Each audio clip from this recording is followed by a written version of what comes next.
And it's Gordo here from Gordo's Games, and I'm back with some more Digimon TCG content. So I'm back on behalf of Legion TCG, my team I'm the captain for. We're looking to do a deck profile today for a list that I've been had a bit of fun with. It's somewhat, now just to lay claim to it, it isn't my deck in the slightest. It's a big shout out to them. Came top 32 in the Digi Fest that I went to. I saw the list and I'm kind of playing it and tweaking it since. And yeah, it's just an all around fun deck. You know, if you want a bit of jank, you want to be able to use a particular and actually use the main piece of that rather than be focused on something else, you'll see what I mean. Let's get into the deck profile and I'll go through. But if you do like the content, don't forget to like, subscribe, and hit that bell notification so you know when it's great content. Let's get into it. Okay, so we're here at the old faithful setup. So realistically, the deck itself is purple color. Now, the reason I say focus on an archetype that's predominantly never used, because red hybrids is mainly focused on the ancient Greymon duel, unless you play the budget version where you go for the Kaiser and no ancients, which always feels that little bit lackluster because ancient puts so much aggression and it's kind of like bravery where it just finishes off things for you.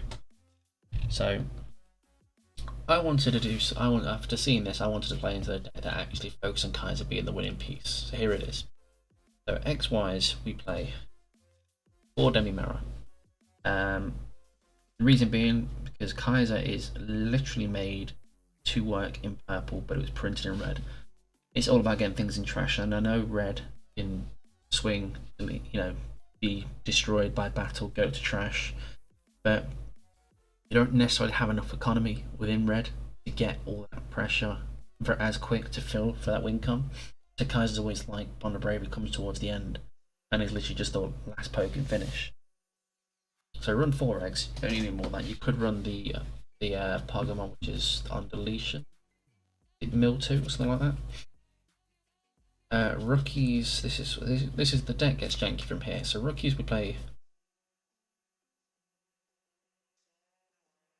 16. So to start with, we'll play 4 of the Gabumon from BT2. So on deletion trigger 2, draw 1. You get in the theme. Let's trash stuff. Let's go to town. But it's like BL Star Control where it's control trashing rather than just outright mill all the time. To go with that, 3 of the starter deck Gabu, when attacking, draw 1, ditch 1. We all know what's going to go on top of this shortly after. And the thing that goes on top of it doesn't all die. It's the only Digimon card that has jamming not printed on the card that actually. This allows me to get value regardless of the circumstance. Run 2 Gazimon because memory stopping is a thing. Blue can get out of hand with it. Machine Dramon can hinder that. So there's just a lot of decks to make good use out of it. Talking about memory gain, we run 3 Strabimon BT6. When attacking once per turn, if this Digimon has a hybrid or 10 words in its form type, gain 1 memory. The original list I saw from the guy that played this, he played 4 originally. I've cut it down just because I've seen so many times where I keep seeing this. Now Mulligans are back, it's a little bit better. But I still don't. I think 3 is enough because even if I'm at 1, it will still keep my turn, and that's the ultimate goal for it. I run 3 Flamemon. I did have this at 4. I've cut it down to 3 on the basis that I wanted to make space for 1 card. But I always play this, and I will reveal Scatter Mode, Gabumon, anything that's not red. So it doesn't always get me the value, not even Takuya's. The last thing I added in was BT6 Flamemon. It is a kind of win more thing. If this this hasn't been tested fully, I've only had a couple of games with it, but it has come up. If it doesn't work, this will most likely just go back to being that, or potentially that if I feel like it's needed. But that's the rookie lineup. Okay, so going into champions, we have a pretty concise out here. So we run 9 champions. To begin with, we run 3 Burning Gray. Seems like that might be a bit excessive on the basis that I don't run many red level 4s, but I do have some, and I do have tamers that are red in here, so it can be potentially useful just for that because if I get the Kaiser out swing, I've taken all security. If I have a red tamer and still memory left, I can go into this for game. It can still be my Goonie for game, basically. The MVP scatter mode. You get this, this, and this. You are most likely in a good position to get the deck running in a very good fashion.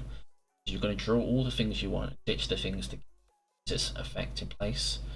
So it is overall MVP. Run 2 Eismon. Now, yes, you could ask, well, why don't you just run 4 Eismon and 4 scatter mode, just have the base Eismon package. Reason being is then it just kind of falls out the whole point of being the Kaisergreymon kind of thing. It becomes something else. And the other thing is I want to try and make this foolproof so that it is playable after the ban list. And all I do for this, because this is a very minimal change, is I change this to an EX Ogremon, which is when attacking, ditch 1, to trash 1, gain security 10 plus 1. So it gives you that little bit of aggression. Now, the level 5s are most likely to change once the ban list comes into effect, but for the time being, we do run 2 Aldermon. We need one of these in trash.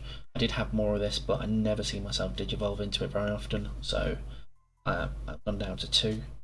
I did take these out, but I have put them back in, the 2 Lady Devi. When the Eismon goes down to 1, I might cut this down to 1, or I'll possibly cut it out, depending on see what else I've got to work with.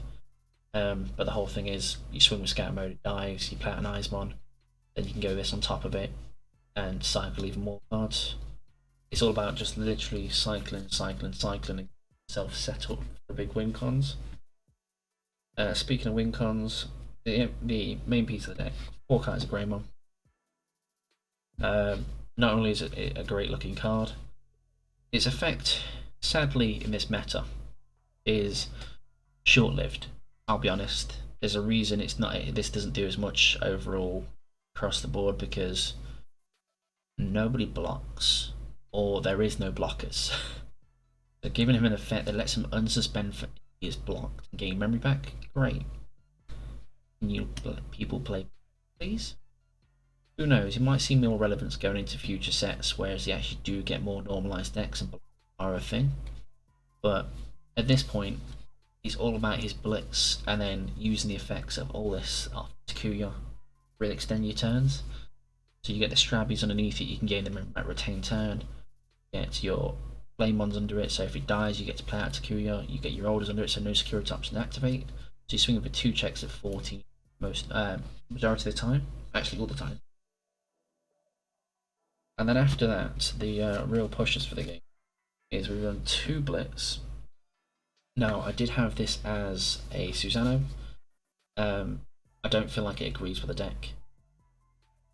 Yes, you can potentially deck yourself out, that is a fact. In long games, you really do struggle. You really want to push the game out as early as possible and try to get that win con soon as. So, this is another way to try and push that win con early. Susano, I put all my stuff back and I'm left with no hybrid, so Kaiser becomes dead in hand. We run 2 Antibody. This is our stall and aggression card. Green struggles with it massively. Christmas hybrid struggles with it. A lot of things struggle to actually get over this because not a lot of decks run as much removal as they used to. Things like retaliation don't work as well because it's effective. You go this on top of the Kaiser and you have a large stack already. So yeah, this is like MVP. The deck puts in the most work. Originally it was at 3, but I cut it down to a 2-2 split. So we're on 4 level 7s. Tamers were run 2 time. I was running Marcus, and the reason I was running Marcus beforehand was based on the original list around Marcus, and I can see the logic to it. Because let's say if you have Strabbies underneath and they have a Gazimon or something on board, means you're not going to gain memory with Strabby, and you can tap the Mark, retain turn, then go into an antibody just to stall out. But I've gone with a tie for aggression, so it means if I go into this, I'm doing 3 checks rather than just the 2, which could potentially change the game. We run 4 Takuya, It's a must. You need to see it. Whether it's security, hand, whatnot, you need to get that on board and do its bit. I run 3 analog. I did run this at 4, but I felt like I was just trashing way too many things. The amount of times I hit Takuya, and it was just heartbreaking. I run 3 just to give us that additional search power, as well as if this dies, tap these game memory, actually take turn back. And then last but not least, we run 4 options. Run 2 Deathclaw.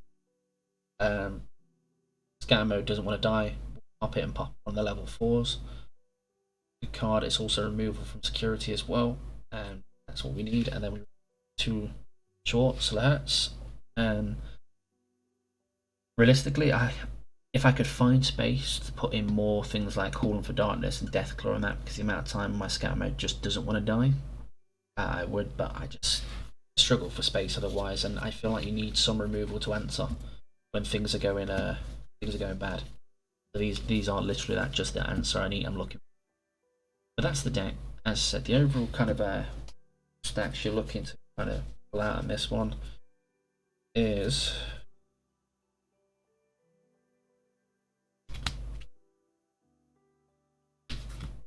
and then Takuya.